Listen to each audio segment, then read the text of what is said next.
Part 1, substrate specificity. We've waited 5 minutes and we're ready to look at our results. Let's look at each test tube, A, B, C, and D, individually. The first one is test tube A. Remember, this was 15 drops of tyrosinase, along with, and if you want to take a look at it, 15 drops of water. Remember, this is the control. The control tells us if if there's any reaction happening with the water, something might be poisoning the water hole. There might be something wrong with our tyrosinase.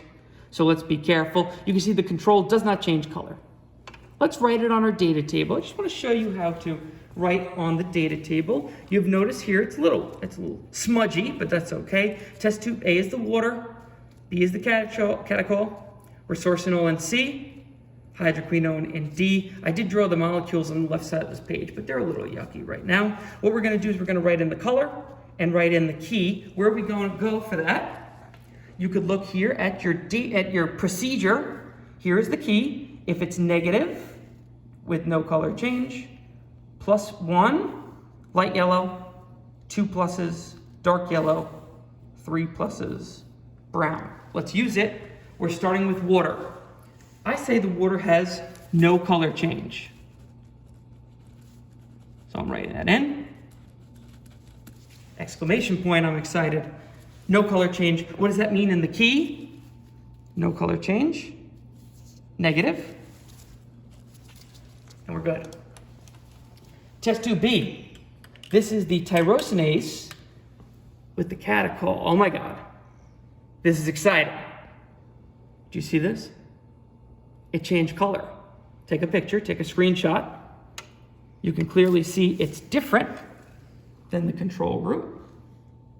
On the right is your catechol in the tyrosinase. Maybe you should decide what that means. It has changed color. Let's go to our data table. I would say that is a brown color. Remember, it's a copper-containing compound, so if you think of like a penny, that's the color that you kind of see with copper. If we got brown, it will be +++.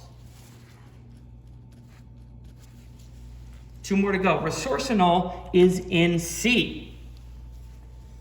You can see that there is no color change. We can compare to the control group to show you on your left is the control, on your right is the resorcinol with the tyrosinase. I'm seeing no color change. I don't know about you. We'll go to our handy-dandy table. Resorcinol, I saw no color change. I'll write that in. I'll go to my table and key. No color change indicates a negative on the key. One more, hydroquinone. If you look at the sample here, I don't really see much going on. It seems rather clear. I'm not seeing at all a color change. Let's compare to the control group. The control group is on your left.